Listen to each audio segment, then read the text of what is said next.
Welcome back. Good to see you again. Are you thinking of adopting another Webkinz?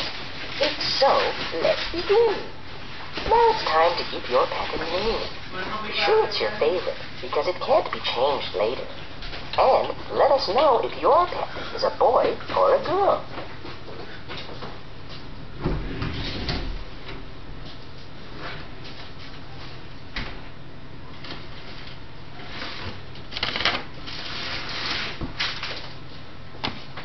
Now it's time to enter your pet's secret code. The secret code is found on the tag attached to your Webkinz. The code must be unused or it will not work. Remember to save your tag and keep it very secret. Your code will always prove that this account belongs to you. For your security, please type the secret letters you see here.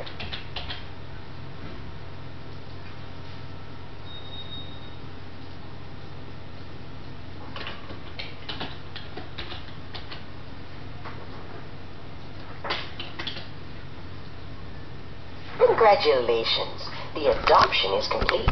Thank you for adopting another Webkinz.